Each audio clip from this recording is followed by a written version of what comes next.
பிரியமானவர்களே, ஆண்டவர் இரட்சகருமாகிய இயேசு கிறிஸ்துவின் நாமத்தில் உங்களை வாழ்த்துகிறேன். இந்த நாளிலே கூட கர்த்தருடைய கிருபையினாலே அவருடைய வார்த்தையை உங்களிடத்திலே கொண்டு வருகிறேன். சந்தோஷமா இருக்கிறீங்களா? ஒருவேளை ஏதோ ஒரு காரியம் உங்கள் உள்ளத்தை பாதித்து வேதனையோடு இந்த வார்த்தைகளை நீங்கள் கேட்டுக்கொண்டிருப்பீர்களானால், வார்த்தையை கேட்டுக்கொண்டிருக்கிற அந்த வேளையிலே தன்னுடைய சந்தோஷத்தினாலும் மகிழ்ச்சினாலும் தேவ ஆவியானவரும் உள்ளத்தை நிரப்புவாராக. ஒரு வசனம் 51 சங்கீதம் 12 வசனத்திலே, உமது இரட்சணியத்தின் சந்தோஷத்தை திரும்பவும் தந்து உற்சாகமான ஆவி என்னை தாங்கும்படி செய்யும். இரட்சணியத்தின் சந்தோஷம். தெய்வ பிள்ளைகளே, ஏதோ ஒரு சூழ்நிலை ஆண்டவர் விட்டு நீங்கள் விலகி இருக்கலாம்.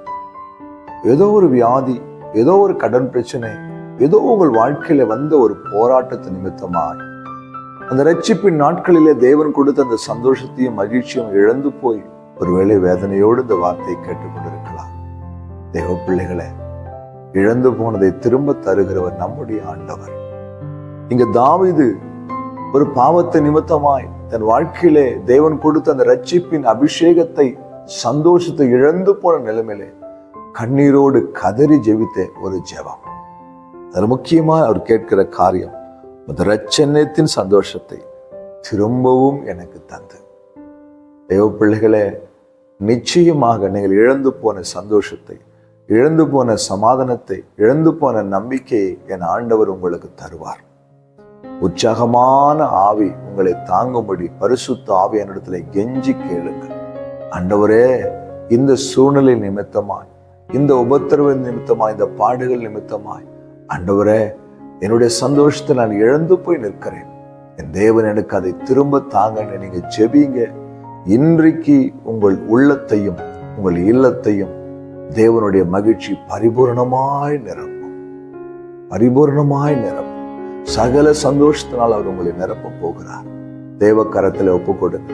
தாவீது கண்ணீரோடு ஜெபித்தது போல, ஆண்டவரே, நான் இழந்து போன அந்த ரட்சிப்பின், இரட்சணியத்தின் சந்தோஷத்தை எனக்கு திரும்பவும் தந்து உற்சாகமான ஆவி என்னை தாங்க எனக்கு உதவி செய்யுங்கப்பா. நீங்க ஜெபிக்கும் பொழுது, நீங்க ஜெபிக்கிற அந்த வேளையிலேயே தேவ பிரசன்னம் உங்களை மூடிக்கொள்ளும். தேவன் கொடுக்கிற அந்த சந்தோஷம் உங்கள் இருதயத்தை நிரம்பி வழியப்படும். கர்த்தர் செய்வார். விசுவாசத்தோடு ஜெபிப்போமா? கண்களை மூடி. அன்பும் இரக்கம் உள்ள நல்ல தகப்பனே, அப்பா, ஏதோ ஒரு சூழ்நிலை நிமித்தமாய் தேவன் கொடுத்த அந்த மகிழ்ச்சியை இழந்து போய் வேதனையோடு அந்த வார்த்தையை கேட்கிற உம்முடைய பிள்ளைகள் உள்ளத்துல, அப்பா, இப்போது ஒரு சந்தோஷம் உண்டாகட்டும். எல்லாம் பழைய காரியங்களும் மறைந்து போகட்டும். ஒரு புதிய வாழ்க்கை, ஒரு புதிய சமாதானம், ஒரு புதிய சந்தோஷம் உள்ளத்துல உண்டாகட்டும்னு ஜெபிக்கிறேன். நீங்க அப்படியே செய்யுங்க. இயேசு கிறிஸ்துவின் நாமத்தில் ஜெபம் கேளும் பிதாவே. ஆமென். ஹல்லேலூயா. God bless you.